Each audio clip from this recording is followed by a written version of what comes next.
Hi everyone, my name is Juanita. I'm here with Erycka and we're from Cultured AF. We're sitting down today with Alexandra King, who goes by Lex. They just directed a new short film called Seven that's premiering here in London on December 5th. And it'll be available to everyone online on December 7th. So Lex, can you tell us a little bit about yourself, your background? Well, I don't know. I'm just me. Everybody asks me that question. It's like it's hard to hit that one. I'm a lot of things. I'm a writer, producer, creator, queer, sister, lover, all those things. I am from the DMV area, as well as New London, Connecticut. Yeah, I went back and forth a lot of through my childhood. I think I moved to Connecticut when I was like maybe like second grade up into high school. But yeah, but I make sure I come home every year.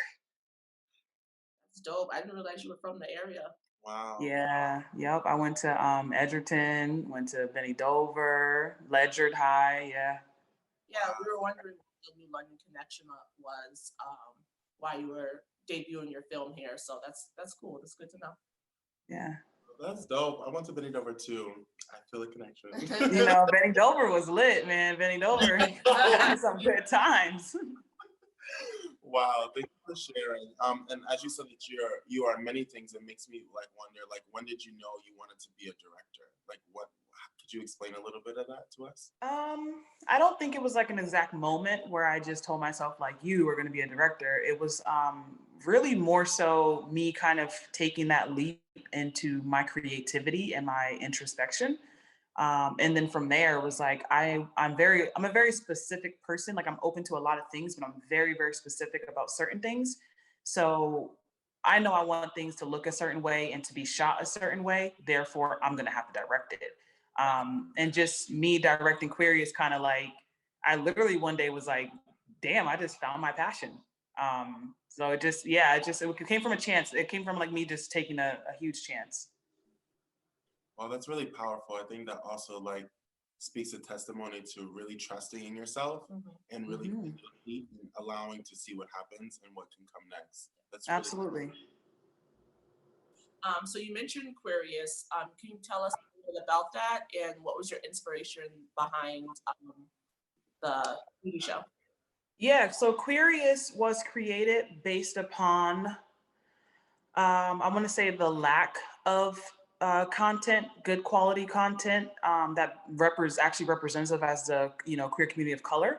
I watched the show with a friend, and we're on a phone. And I'm like, I hate that they show us like this, and I'm not a little aggressive like that, and it didn't sit well with me. And her and I just had a conversation. She was like, "Man, just write your own stuff." And I said, "You know what? Yeah, I'm gonna write something." And I wrote the entire freaking series in a night. I was just going in and I sent it to her the next day and she was like, yo, the world got to see this. Like, let's do it. And that's really how it became about, just literally from a simple conversation of me, not seeing films that resonate with me. So yeah, we watched it in one night. Besides, I think the final one to watch the next day. But like it's like right now we keep going. So thank you for bringing that content to us. Yeah, thank you. It was amazing. If you don't know, please go watch Aquarius TV on YouTube. Season 1 is up there, and you are not going to be disappointed. So before we get to other questions, is there going to be a season 2? Right? Like, there's going to be more. So look, there's gonna be a season 2. Okay. However, standards are high. So we gotta get that funding. Like I did season 1 with absolutely no funding. Like this was people devoting their time, devoting locations. Like we were shooting on a friend's, she's a videographer. She had a camera. She wanted to be a part of the project. And everyone who was there, they really, stepped up and they showed up. However, with not having a budget, there's a lot of things that, were challenging. Like if you guys, whoever was with us from the beginning, we wanted to release an episode every week, but the way the budgeting went and filming, we were releasing, maybe once a month, maybe twice a month. And then COVID hit and it was like a lot of factors.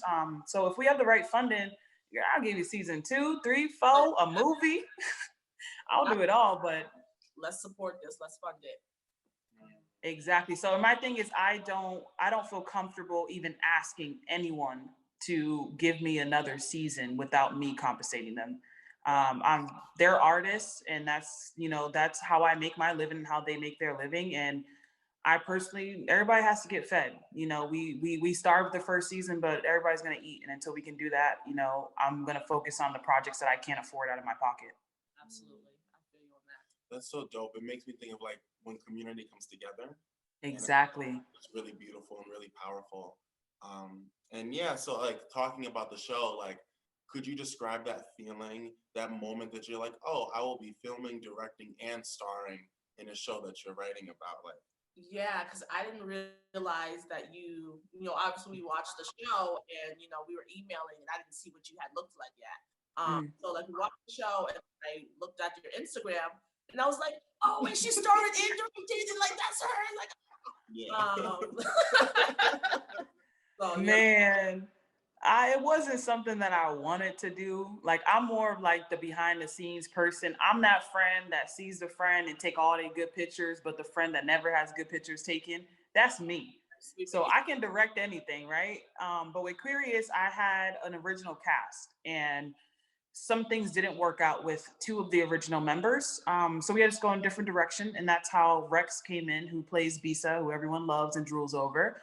And then I was like, okay, well, I can only afford me at this point. So I guess I'm Kwame, which I think I did all right. I'm not an actor, an actress. It's not something that I want to like be the best at, but it was more so like, use what you got to get to where you're going. And I mean, I saw some progress in myself and I was like, damn, I'm out here, Y'all all did amazing. There was so much progress from episode 1 to the end. You could see talents develop throughout the whole thing. So y'all did that. yeah, I appreciate that. I'm personally a fangirl just watching like I think the character development like throughout the episodes, it was just so amazing to watch. Like, so being here, I was like, oh my god, okay. I appreciate that. But like I'm also fangirling because like I really am a fan of your work and it's really amazing. Well, I really do appreciate that. Thank you. Damn. I'm out here like, damn. So how did your like writing perspective change from, writing a TV show and then going into a short film? Like, what was that like? What are the differences there? I think because I'm still finding out who I am as a writer, I'm not stuck to write one thing one way. I just know that all of my work has to do with feelings and questioning things and pushing topics that people don't want to talk about or people don't just think about. So for me, and I believe it does make me a versatile writer because I can transform my writing into whatever it needs to be. Like if someone, called me today and said, hey, we're going to fund an entire movie for 7. Guess what? I'm a movie writer now, Right. So yes, the most thing that's important to me is like me just writing from a place of truth, which 7's my baby. Aquarius was the baby, but 7, when you watch it, there's something different about it. And it really makes you feel and have a lot of sympathy as well as a lot of questions. Like if you can watch my stuff and be like, damn, what would I do? It's a success for me. When you watch Aquarius and you're like, damn, what if you were Trip, what would you do? Like, would you stay with would you stay with her? Would you not? And then when you're thinking about, Jazz, Jazz is a very deep character that we'll get deeper into season 2, but people don't think about that that thought process when it comes to the partner of a person that is trans. Like we don't think about what they have to go to and go through. And these are just thoughts that I had. I was like, damn, like what if I met somebody and they transitioned and then it's like, would I question myself? That's where those things come from. They come from conversations that I'm actually willing to have with myself. That's really amazing. Like I think the self-awareness that you have that like just feels really empowering, and I can imagine like others who will see this interview and like see you like feel inspired by that. And I know like Thank you. the conversation, of course, the conversation that you brought up, like we even had conversations watching the show, Right. like being like a Latinx Black trans woman, I'm like, wow, like this is really amazing. So I really appreciate it. I can only imagine like how others could really appreciate your art as a writer and a creator. And like, so kind of segueing into the next question, which I think is really awesome, is like as we know, representation for Black and queer folks and like mainstream media isn't there. So like, how does it feel for you to be a part of like creating that space to like also book and create worlds that like center like our experiences? Sometimes it gets very much overwhelming because I'm kind of in a box and I can't necessarily afford to get outside of the box. So for me, I'm like, it's pushing my patience. It's making me be more patient, understand that what is for me is coming for me. And right now, I may not have the funding to put out season 2 of Aquarius, but when it comes, I know it's going to be on a greater scale and I'll be able to do what I want to do with no limitations. So sometimes I get real eager and I'm like, yo, I need to shoot today. I got to get ready. And then other days I'm like, no, just respect the process. Like you come this far, you worked hard. Like I had zero expectations with Queerious. It was a thought and it turned into the short film, or sorry, it turned into a short series, a mini series on YouTube. And we started blowing up. So for me, it's like, I'll let the numbers give me my motivation. Like, when I'm doubting, like, damn, are people going to like this? Like, what are they going to think? When I see, we got like 10,000 subscribers in like 2 weeks. Like, we were hitting numbers. We hit 1 million views within like 4 months. Like we're hitting these huge numbers with zero advertisement, zero budgeting, everyone just giving their free time. So things like that, it motivates me, but it also keeps me very, very humble and teaches me a lot of patience. That's beautiful. That's so affirming to know that like you're just creating content that's really speaking to people, and like it's gonna come back to you. Like as you said, you're putting the work out there and people are receiving it, and I truly believe that you're gonna get everything in abundance that's gonna come back to you. That's amazing. Thank you. I received that. So getting a little bit into 7, like what can we expect from the short film? Okay, 7, you are going to be done watching, feeling a lot of things, a lot of questions, a lot of like, what would I do in this scenario? You're going to go through, I feel like, a roller coaster of emotions as to which character you're going to connect with. And by the end of it, you're going to literally connect to both. It's just a beautiful story. Like I have this thing with like tragedy. Like I get so inquisitive that I just want to know everything. So I will have contradicting thoughts. I'll have these questions and I'll always find the beauty in it. And it's not to say that tragedy is a beautiful thing, because we all know it's not. However, there are spaces where we can, heal from it. And you're not going to heal if you don't see the beauty in it. If you're still thinking that it's so ugly and negative, you're not going to get the healing that you need. And then, I don't know. I find it very important to write about a tragedy. And that's what 7 is. It is a romantic love story, a tragic love story. Wow. Yeah, I could really tell just from the trailer, which was only a minute or so. Mm-hmm. And just from that, I could tell how powerful it was going to be. Just the way you shot it, like the lighting, I could tell that it's going to be an intense moment in that film. So yeah, I'm so excited. I can't wait to see where that goes. What do you want people to take away from it? Though it is a LGBTQIA+ film, there are 2 women. It's for everybody. Yep. My stuff isn't about gender. I write what I know, and I'm a lesbian, so that's what I know. That's what I'm going to write. But this story, I want people to be able to take away and not necessarily look at me as a queer writer, as a gay writer. I'm just a writer. And, the stuff that I'm connecting with is with my community first, because, this is where I'm starting. So yeah, I definitely want people to also leave with it with an open mindedness of maybe pushing yourself to think a little bit more about the beauty and tragedy, because things suck. They do suck, but it's your perspective and how you accept them and how you move forward.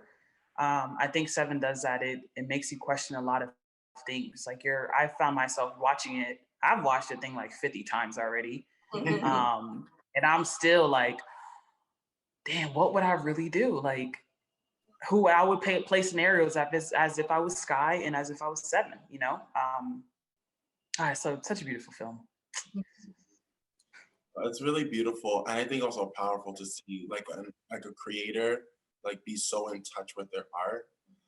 And so just to watch you explain and to see the joy and the passion in the way that you're explaining the film makes me already as a fan and a supporter even that much more excited.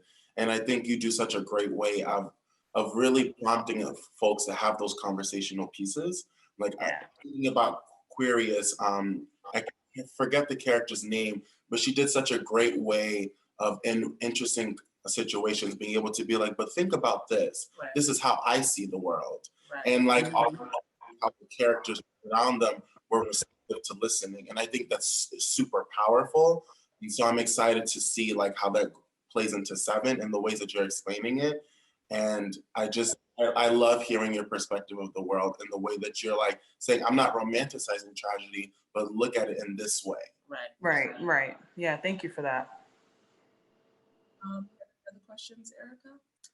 I have one. So we're a little bit into astrology. Are you? Oh yeah. You gotta ask, what is your sign? I'm an Aquarian to the T. The good, the bad, all of it. And I accept it 100%. I literally love being an Aquarius. Okay. We're hard to capture. We don't want to be caught, but when you got us in a little sweet corner, we're good people. We're good people. I have a lot of humanitarianism in my chart. So a lot of what I do and things that are important to me are giving back. So for me, with my field right now of, my career, I'm able to have the best of both worlds and me be free and do whatever I want to do, write whatever I want to write, but also give back to the community because we need this. We don't have this right now. Wow, I'm a Capricorn. I have like a crap ton of like Aquarius in my chart, like a bunch. So like I feel it. I can also I feel it. I felt it. Like I can also going back to your character in Aquarius. I'm like, wow, that was an Aquarius ass character. Yo, yeah, Kwame definitely an Aquarius. Like, yes.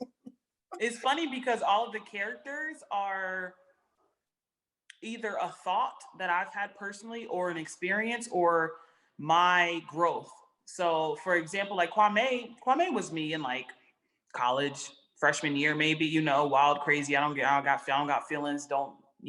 Feelings, what are those? And then, with business wise, I womaned up and Visa evolved and business is everything for me. And then spiritually, Sam is like literally me. Like the way that she pushes those conversations. And the important part for me in Aquarius was to portray like friendship. Just because you've been friends for a long time doesn't mean you're good friends. We talked about that, the friendship dynamics in the show and like how you showing communication. I thought that was a really important aspect of the TV show, like how the characters communicated with each other. And showing healthy communication too. Exactly. In a lot of the relationships. And that was something that we saw that was like, wow, I never would have thought to have that kind of conversation with someone or have it that way. Really important, and seeing that those dynamics play out in the TV show was really interesting. Yeah, I think the problem with that is like a lot of times we converse with people and we are so worried about hurting someone's feelings, and like I'm very direct, and sometimes it could be like, oh wow, that's kind of mean, but in reality it's like, when you remove your ego, am I really mean? Right. And that was an important part of those conversations in Aquarius. It's keep it real. Don't sugarcoat. Like I have friends I have friends and I talk to them all the time and they know With me, you got about 3 seconds before my attention is gone. So get straight to the point, because just be direct, you know? I feel like a lot of friendships are afraid of that, and they feel like they're being judged. And if that's the case, then you need new friends. Yeah, you said something that stuck out to me. Like when you stand deeper into understanding and step out of ego, and your intention is clear, like it changes the dynamic of the conversation. And I think that's really powerful. And then you also mentioned like seeing yourself reflected in the show. How does that feel as a creator, as you're creating, to be like, wow, I can see like kind of like myself self-reflected in these characters? Like, how does that feel? To be honest, I like weird stuff. So to me, it feels good. Like all the things that I've been through, like the bad, the good, I embrace all of it. I embrace all of it because it's really all the pieces of who I am. And if I didn't experience those things, then I wouldn't be who I am today. So when I see it on film, like people ask me all the time, so are you Kwame? Tell me. And it's like, girl, yes. And like, 10 years ago, but we here today. Let's talk about how I am more like Sam. Let's have those conversations. So for me, it feels good. I like to, play in those uneasy spaces and push some thoughts. Like, a conversation with me can really have you like, all right, you're too much today and I'm gonna have to go. I have friends who check me and I check them. If I do something and they're like, that wasn't right, I'm like, I know, whatever. And we can go. I would prefer those types of friendships in my life. Yeah, it's beautiful to have folks that can call us in versus out, and have Absolutely transformative conversation. Look, we've been out it for too long. We don't need to. Let's reverse it. Right. Well, thank you so much for sitting down with us today, Lex. It was really amazing to hear a little bit more about you, your art, and we're still looking forward to seeing Seven. So again, if you're watching in London, it's premiering December 7th. So we're gonna be on the 5th in New London. Oh, the 5th. I'm so sorry. So December 5th in New London. You guys get first dibs. Hey. When is it going to be premiered to a broader audience? So on November 7th, 7 will be available to everyone. If you go to QueeriousTV.com, you'll be able to stream from there. The tickets for watching 7 online will be $7. The reason for that is I want to make sure that I'm able to give you guys more stuff. And, just having YouTube it's not, I can't make anything. So for me, this is a way for you guys to support and pour back into the project. And I think $7 is a perfect price point for 7. Yes, perfect. Absolutely. So we definitely will be getting those tickets. So thank you again, Lex, for sitting down with us. Yeah. Thank you guys for having me. Of course, anytime. All right, well, I'm looking forward to meeting you guys when I get to Connecticut. Yeah, I'm excited. I can't wait. You guys are gonna be the first. Ooh, I'm so excited. Counting down the days. I'm not lying to you.